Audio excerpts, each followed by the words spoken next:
light, guiding us forward with all of his might. We stand by his side, a united stand, fighting for truth across the land. With God as our strength, our spirits will soar. Truth and justice prevail forevermore.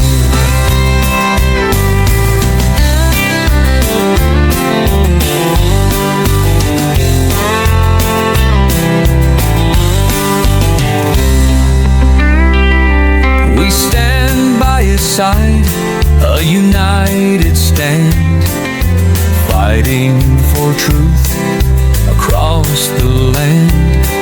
With God as our strength, our spirits will soar. Truth and justice prevail forevermore. We stand by his side, a united stand, fighting for truth across the land. With God as our strength, our spirits will soar. Truth and justice prevail forevermore. We stand by his side, a united stand, fighting for truth across the land. With God as our strength, our spirits will soar. Truth and justice prevail forevermore. Forevermore.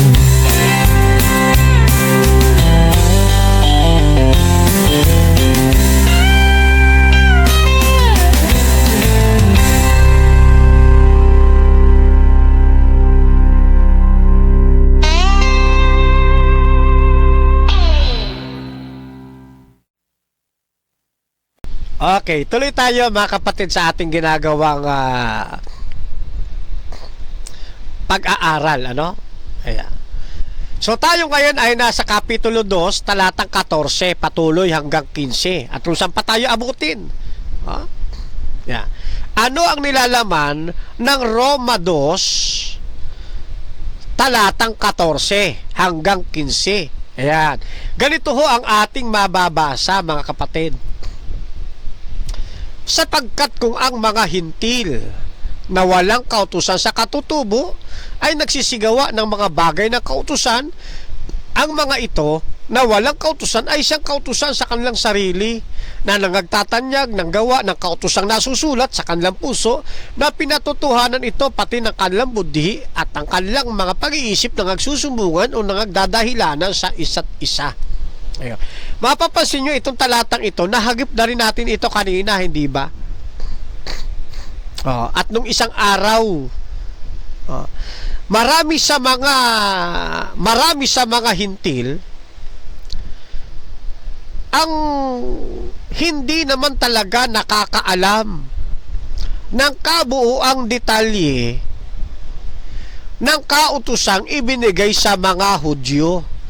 Dahil hindi naman nila nababasa yung Torah o yung Pentateuco, yung 5 aklat ni Moises. At dahil hindi nila alam ang detalye ng mga kautusan dito, gawa na rin dahil sinarili ng Israel ang mga kaalamang ito. Subalit kahit na ganun ang nangyayari, yung mga hintil gumagawa pa rin ng mga bagay na hinihingi ng kautusan. Napansin niyo mga kapatid? Bakit? Kasi both side, Hudyo at mga hintil, parehong may moral law. May kautusang katutubo. Yan. Pareho. Ang pinagkaiba lang ng dalawang panig yung lawak ng kaalaman sa moral law. Yun ang kaibahan nila. Kung sa Hudyo, bawal ang pumatay, sa Hintil, bawal din ang pumatay. Alam din ng kanilang puso. Sa Hudyo, bawal magnakaw. Sa Hintil, alam din nila, bawal magnakaw. Sa Hudyo, bawal mong pagnasaan yung hindi mo asawa o asawa ng iba. Alam din yan ng mga Hintil.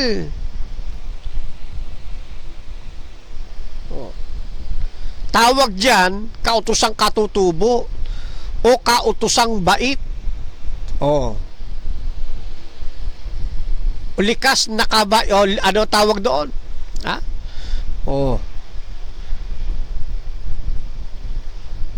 Pareho silang sumusunod sa moral law, magkaiba lang sila ng timbang ng nalalaman. Kasi ang mga Hintil, sumusunod sila batay doon sa kanilang kautosang likas. Yan. O likas na kautusan na nakabuilt-in doon sa kanilang puso.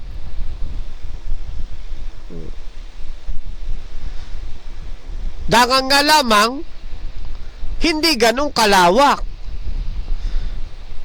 ang kanilang nalalaman sa moral law. Hindi kagaya ng mga Hudyo.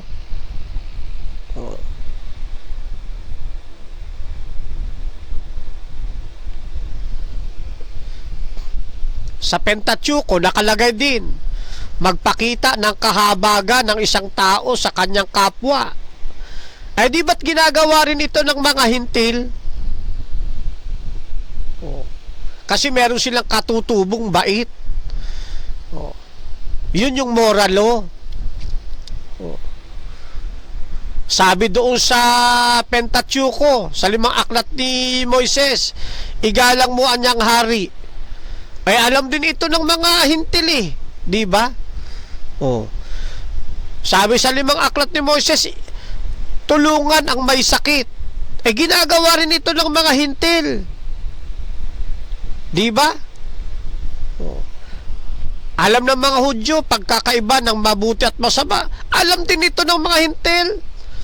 Alam din nila ang pagkakaiba ng mabuti at masama. Kasi nakabuilt-in na ito sa kanilang budhi. Kaya nga tawag kautosang katutubo. Yan. O likas na kautusan. At kapag gumagawa ng mabuti ang mga Hintil, ipinagtatanggol sila ng kanilang budhi. Kasi nakagawa ng mabuti.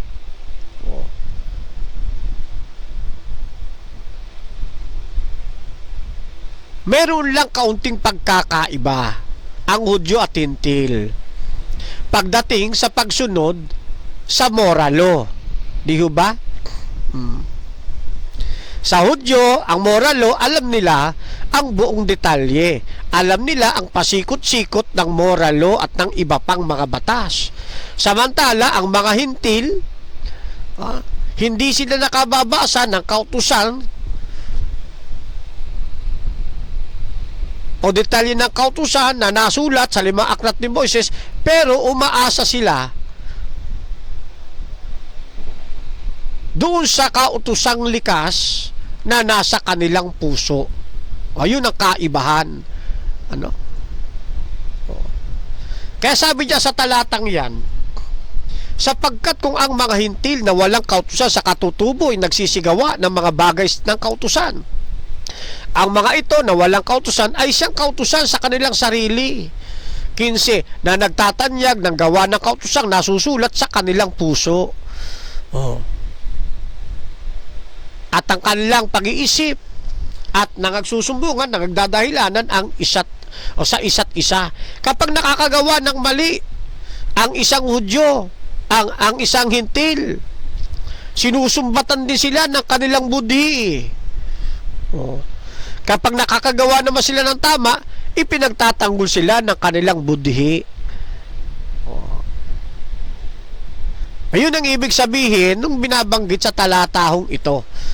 Yan. Pareho silang mayroong sinusunod na moral law. Magkaiba lang sila ng lalim ng kaalaman tungkol sa moral law. Yan. Kaya dito sa talatang 14, makikita natin na yung mga hintil, wala silang formal na kaalaman o lawak ng kaalaman sa kautusan ng mga Hudyo. Ngunit may pagkakataon na gumagawa pa rin sila ng mga kautusang nakatala doon sa 5 aklat ni Moises na batas ng Diyos. Nagagawa rin nila yun, di ba? Kahit di nila nababasa. Yun ang example natin eh. Yung utos sa Pentateuco na huwag kang papatay eh. Nagagawa rin nila yan eh. Nasusunod rin nila. Kaya kahit walang Torah, itong mga hintil na ito, meron naman silang tinatawag na moral na kaalaman kung ano ang tama at kung ano ang mali. Kahit papaano, ang batas ng Diyos, nakikita nila, nararamdaman nila, nakasulat, nakatitik sa kanilang mga puso. Yan. Samantala, sa talatang 15, yung budhi o yung konsensya, bilang bahagi ng pagiging tao nila, ito yung tumutulong para makita nila, ma-realize sila kung gumagawa sila ng tama o gumagawa sila ng mali. Yan. Kaya sabi roon, nagsusumbatan, sinusumbatan sila eh. Di ba? Kapag mali ang ginagawa, sinusumbatan sila ng kanilang budhi. Ipinapakitang nagkamali sila. Ayun. Kapag nakakagawa naman sila ng tama, ipinagtatanggol naman sila ng kanilang budhi.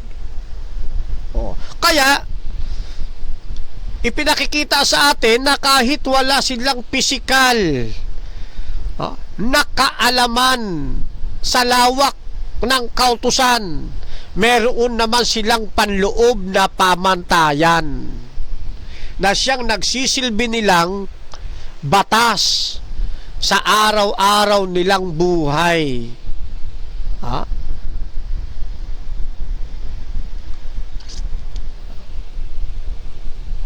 At dito, sa liwanag nilang tinanggap, dito sila hahatulan ng ating Panginoong Diyos.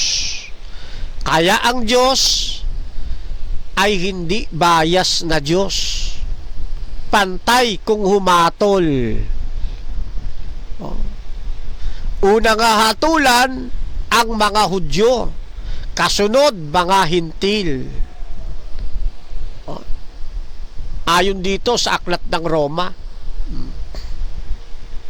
Kaya kahit na yung mga taong walang Biblia, kuna natin ng aral, kahit yung mga taong walang Biblia o walang Christian background, may idea rin po yan eh, sa pagitan ng tama at mali, di ba? Walang background sa Christian doctrines, di ba? Mga taong di nakakabasa ng Biblia, alam din nila, may idea sila sa pagitan ng tama at mali. Kaya kahit nasaan ang tao, may nalalaman mo siya o wala. Ang lahat ng sangkatauhan ay mayroong pananagutan sa harapan ng ating Panginoong Diyos. At lahat ng tao haharap sa kanyang hukuman. Hahatulan siya sa liwanag na mayroon siya. Ganyang kapatas ang ating Panginoong Diyos.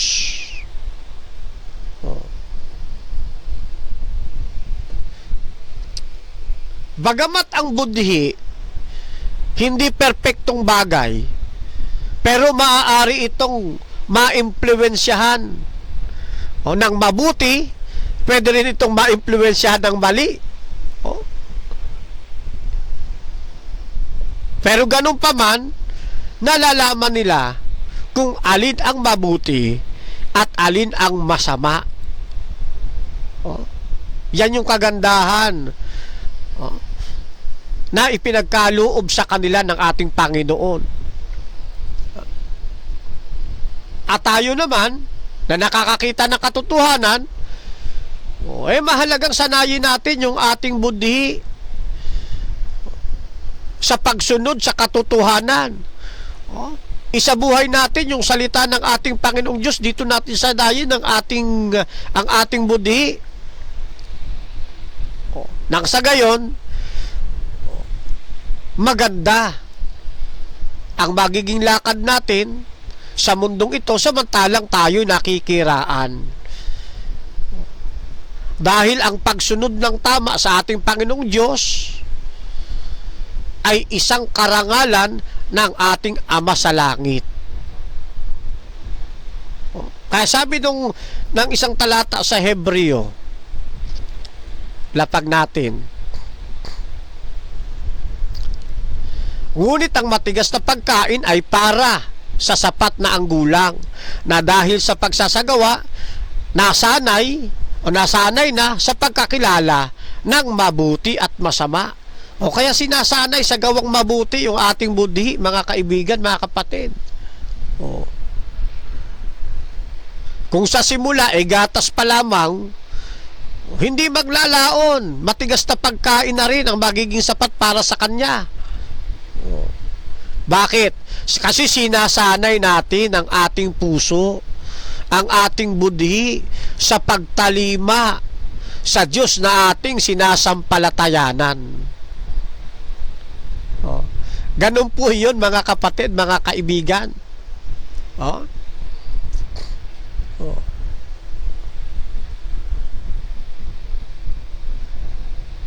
Alam natin ang lahat ng tao nangangailangan ng Kristo, hintil man o Hudyo.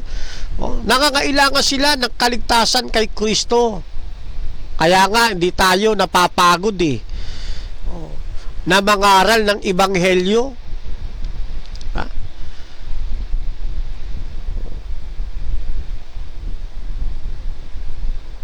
Ito ring budhi ng tao, ito ring puso ng tao, yung kamalayan ng tao, ito rin ang kinakatok ng ating Panginoong Diyos. Ito rin ang kanyang ginigising upang ang tao'y maihanda sa pagtanggap ng ebanghelyo at maihiwalay sa magiging parusa na sasapitin ng mga taong wala sa tunay na pananampalataya. Kaya itong Kapitulo 2, 14 hanggang 15 ng Roma, nagpapakita ito ng makatarungan, ng pagiging makatarungan ng ating Panginoong Diyos. Pinapakita rito pagiging makapangyarihan ng kanyang mga gawa.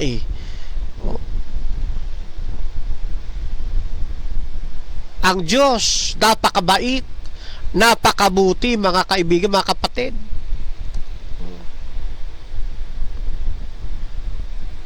Na para doon sa mga wala pa sa tunay na pananampalataya, kahit hindi mo alam ang detalye ng kabuang kautusan ng ating Panginoong Diyos na ibinigay sa mga Hudyo, huwag kang mag-alala, magpatuloy ka lang sa paghahanap ng katotohanan.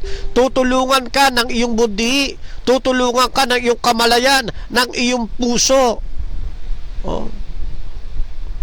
Manalig ka lang sa Panginoon, iluhod mo lang ang mga tuhod mo. Magiging kasangkapan mo yung likas na kautusan na nakabuilt-in sa inyo. Samantalang iniluluhod nyo ang inyong puso sa ating Panginoong Jesucristo. At hihingin ninyo, dalhin kayo doon sa iglesyang nagtuturo ng tunay na katotohanan. Ang Diyos mabait, dadalhin tayo ng Diyos, mga kapatid. Gawin ninyong tools yang inyong likas na kabaitan, yang katutubo ninyong kautusan na nakabuilt-in sa puso para kayo'y maihatid kay Kristo, kasama ng inyong pananalangin na huwag kayong abutan ng kamatayan na hindi ninyo natuntun yung tunay na sa Diyos.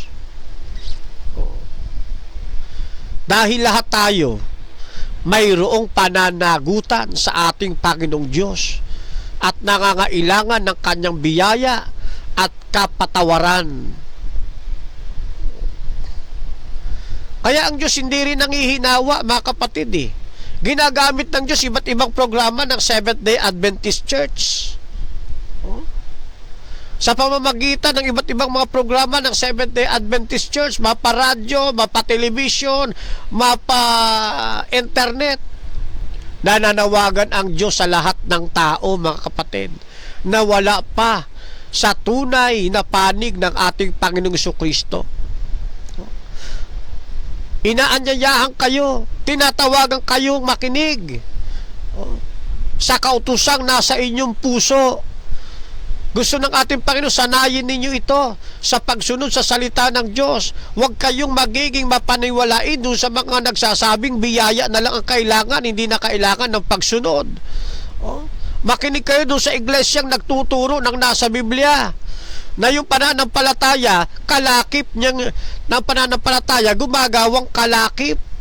Yung pananampalataya at gawa, magkalakip. Hindi puro pananampalataya lamang. Hindi rin puro gawa. Yun ang hahanapin nun ninyo.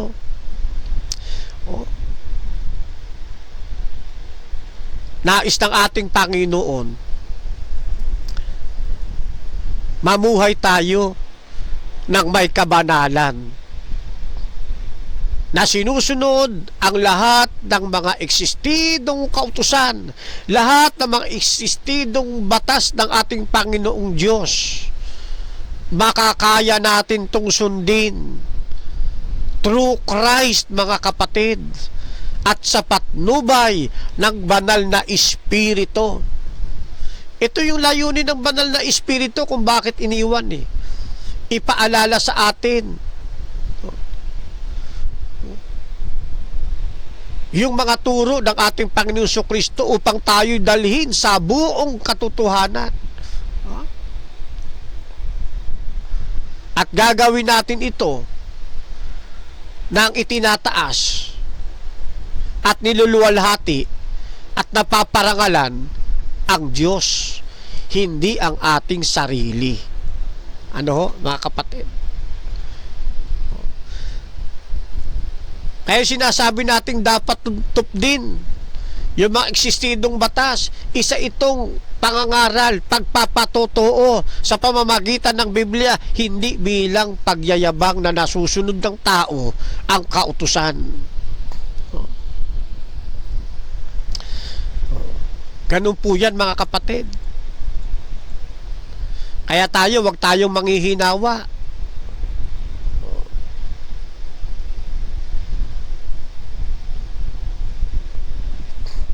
Sabi ni kapatid na Olan Relyoso dito sa YouTube channel, Happy Sabat po, Kap. Tanong ko lang po, ano ang pagkakaiba ng pananampalataya sa biyaya?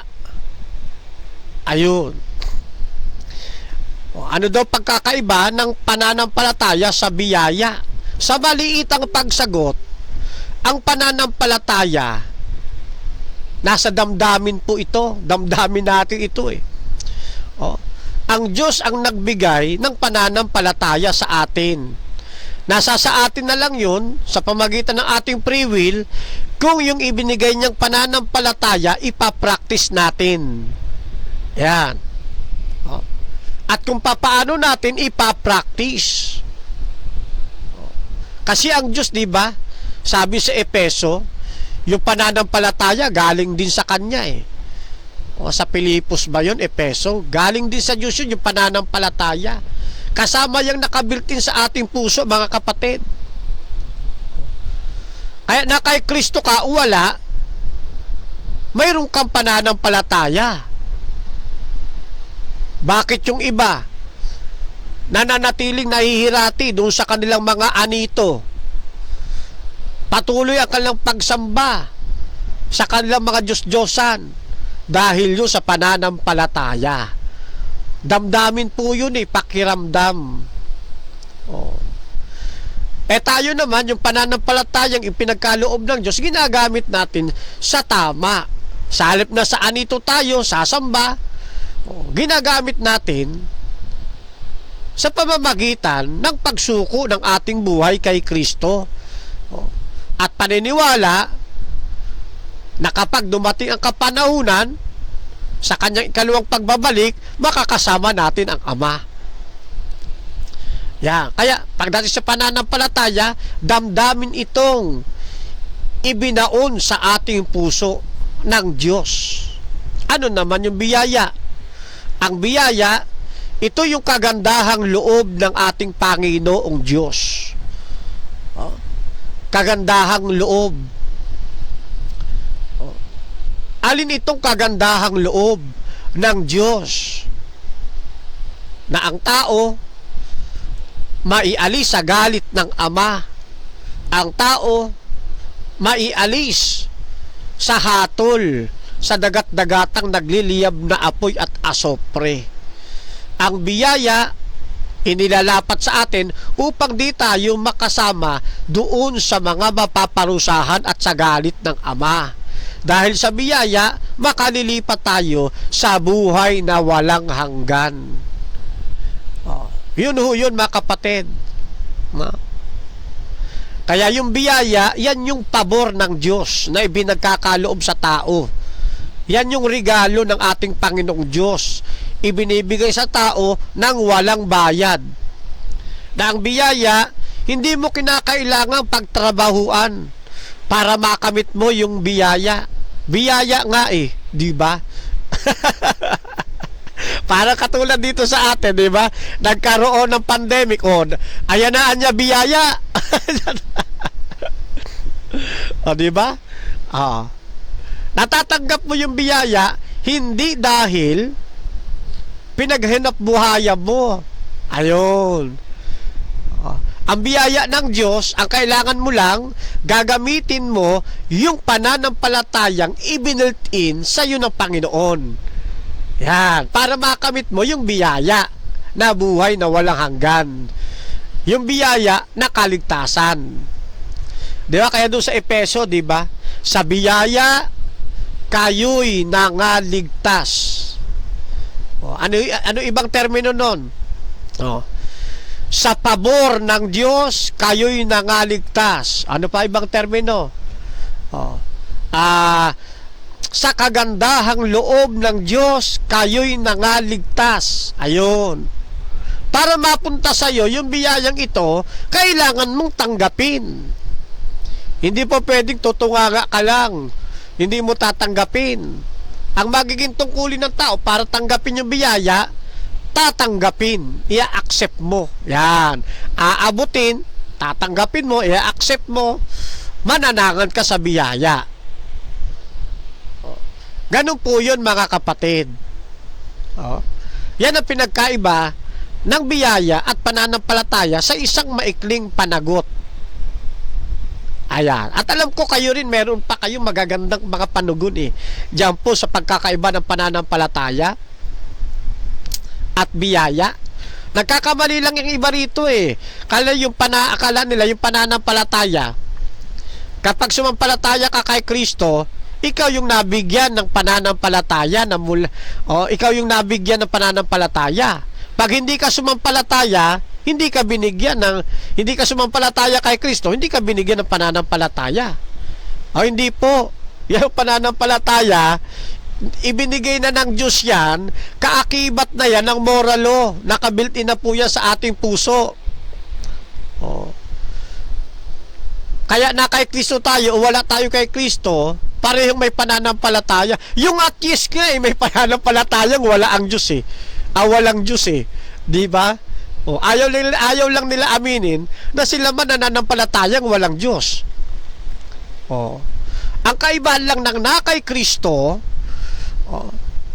nananampalataya sila kahit hindi nila nakita. Yan. Di ba doon sa Hebreo? Kahit hindi nila nakita, naniniwala sila.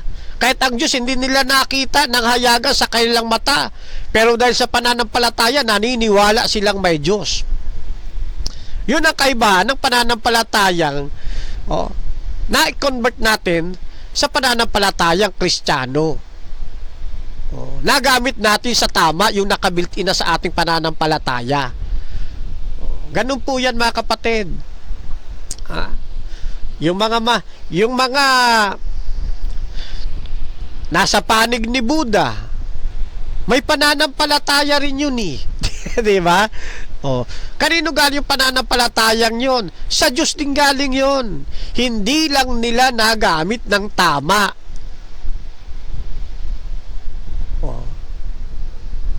Nakukuha nyo ba mga kapatid? Kasama yung nakabuilt-in sa ating katauhan.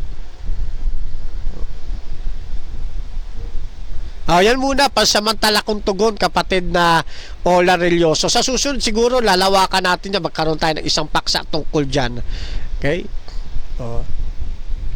Sabi ni Joseph Aligarbes, may kautusan nga dito sa bahay eh. Mas marami pa sa 10 utos. Oo nga naman. naman. Siya nga naman.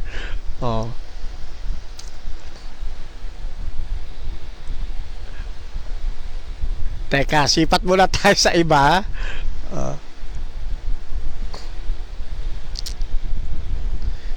Ito pa isa naalala ko. Yung paniniwala ng iba, mga kapatid. Kasi nabanggit na yung pananampalataya eh. Di ba? Kapag may mga krusada o pangangaral ng ebanghelyo,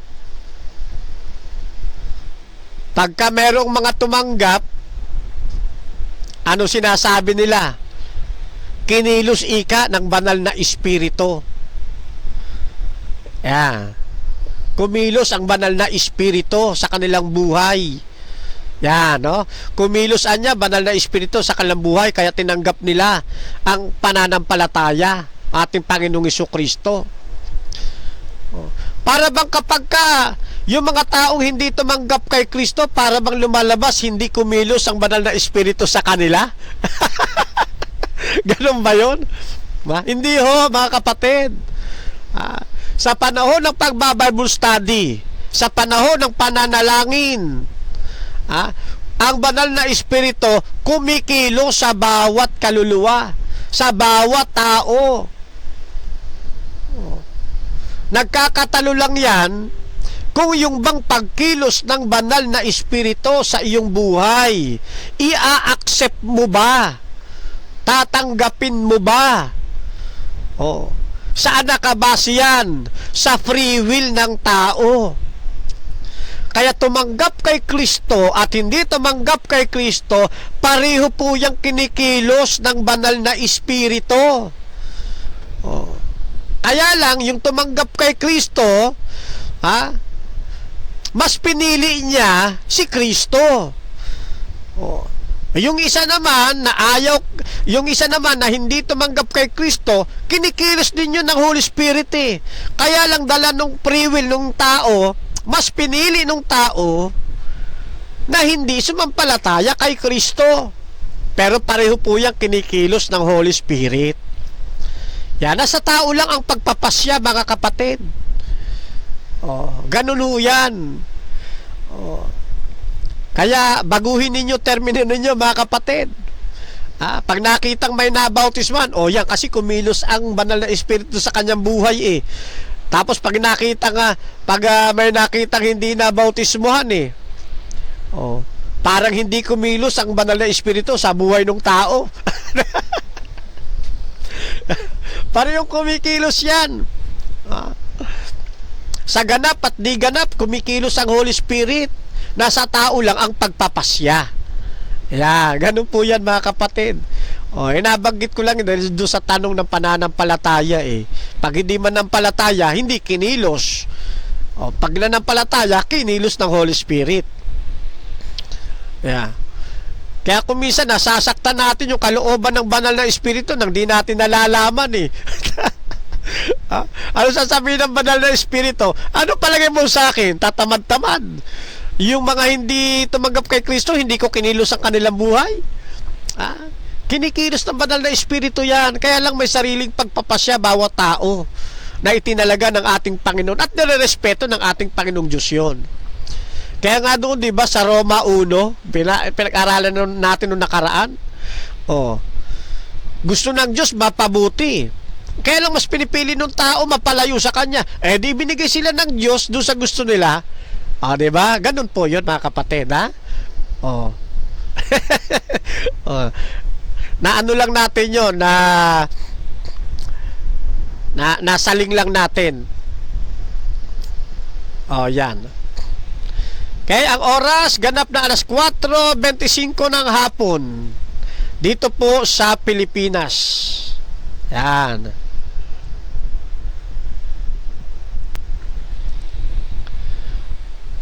Alright, so ilang minuto na lang rin, mag-aalas 5 na. Okay. So pansamantala, mga kapatid, ay dito na lang muna natin tatapusin ang ating ginawang pag-aaral. Ang at least natapos natin yung Kapitulo 2, talatang 13 hanggang talatang 15. Ayan. Sa susunod, ito namang talatang 16. Kulang talaga ang panahon pag verse by verse, mga kapatid eh. Yung pagtatalakay ko kasi hindi kagaya ng verse by verse ng iba. Yes. Sa akin ay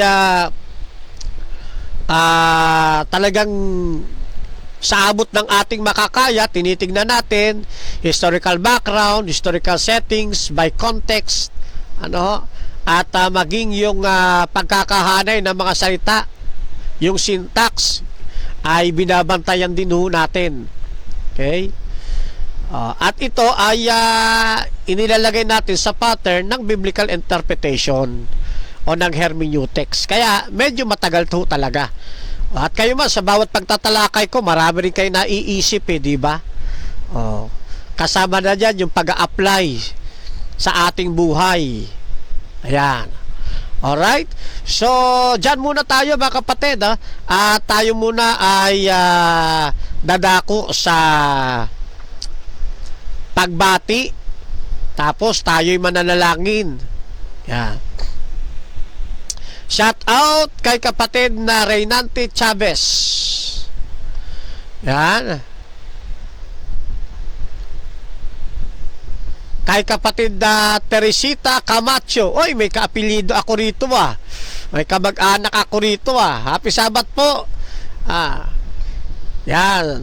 Happy Sabat po, kapatid na Teresita Camacho. Yan, shout out po sa inyo. Shout out, Happy Sabat, Bong Abner, Matinong, Apolinario, nabanggit ko kanina, tingnan tayo, baka meron tayo, Kay James Gonzaga, Erwid Celosa, shout out po sa inyo, Happy Sabat, Ben, kaibigan, yan. Alicia Benicio Bermilio, yan. Hindi ko na tanda kung nabanggit ko, pero binati ko na lang din, mga kapatid. Levi Gotis, shout out po sa inyo. Jex Sumalinog, yan. Kapatid na Berting Digo Permas, yan. Happy Sabat po sa inyo, shout out. Trunilo Itang, Lindo Dalangon,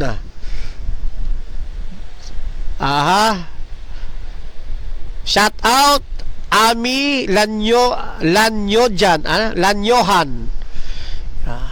Berting Parago, mapagpalang hapon. Arlene Reyes, Rolando Giudico, ayan, ang aming napagandang si Kyle Daniel, shout out. Harvey Portem, Happy Sabat. Richard Peñero, Samuel Bernedo, paano ba to? Alvin Mascanya, Mascarinya Celestial Sera, ayan, shoutout po, Happy Sabat. Alvin James Makiling Cordero, Jimboy Selva, shoutout po. Danny Joel Ordaneta, Happy Sabat po, yan. Gayon din kay Gideon Zolweta, Happy Sabat. Nomde Limbing, Villona. Nabanggit ko to kanina. Yan, happy Sabat po sa inyo. Sa mga hindi ko na nabanggit, ay limited ang ating screen. Felix Sagardraka. Yan, shout out. Shout out po kapatid na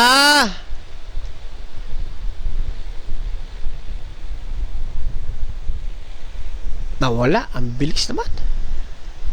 Anyway,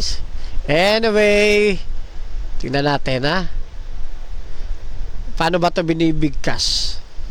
Nylegjo, ano pa to? N-Y-L-E-C-J-O. Paano ba yun? Nylegjo. Yours. Happy Sabat po. Pasensya na, di ko mabigkas yung inyong pangalan. Kung paano ba yan. Kasi ano to spelling? N-Y-L-E-C-J-O. Ayan, Yan, happy Sabat po sa inyo. Yan. At kay Omni Destructor. Yan, shout out kapatid na Omni Destructor. Ruben Nakilada. Yan, shout out sa'yo kapatid na Noel Nakilada. Ang ating bombastic na apologist. Yan.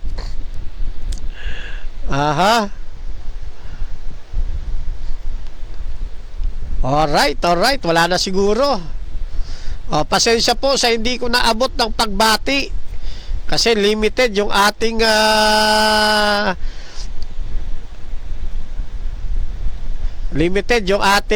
screen. Okay, anyayaw ko yung mga kapatid sa ating pagtatapos panalangin. Let us pray. Maraming salamat po, Amang Banal, sa inyong patuloy na pangangasiwa sa amin pong ginawang pag-aaral. Sa munti naming ginawang ito, nagawain, kayo po nawa ang patuloy naming naluwalhati na parangalan, hindi ang aming sarili. Sa pansamantala po namin paghiwa-hiwalay, Ama, iingatan niyo pong patuloy ang pag-uwi ng mga kapatiran mula sa kanilang mga iglesia patungo sa kanilang mga tahanan. Taglay ang kanilang buhay, kaligayahan at kalakasan samantalang nagkaroon ng maghapong pagkakatipon. Amin din pong dalangin ang mga nagsusuri, mag-aaral na patuloy na hinahanap ang daang patungo sa inyo. Patuloy po kayong magpakahayag sa kanila. Ang inyong kapangyarihan ang kanilang makita. Darating ang panahon sa pagbabalik ng inyong kaisa-isang anak, Amang Banal.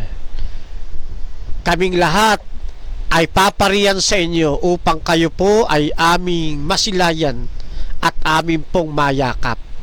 Patawad sa aming pagkukulang at mga pagkakasala. Binabalik namin ang aming pong pagsamba sa inyo, Amang Banal, sa Espiritu at sa katotohanan, sa pamamagitan po ng napakatamis na pangalan ng aming Panginoong Hesus. Amen. Kaya happy Sabat po, mga kapatid. Hasta la vista. Viva el Señor. Viva Adventista del Séptimo Día. Chokbok Hamnida. Mispa sa inyong lahat, mga kapatid. God bless po.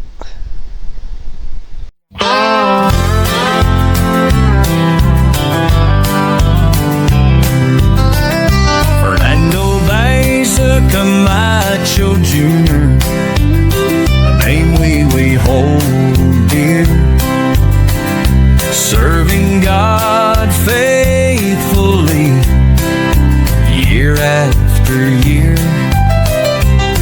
a beacon of hope shining ever so bright, guiding us forward with all of His might. We stand by His side, a united stand, fighting for truth across the land.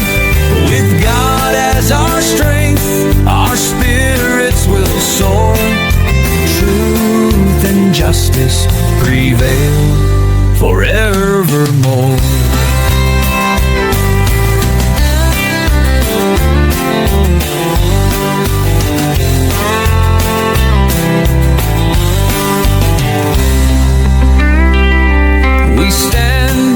side, a united stand, fighting for truth across the land.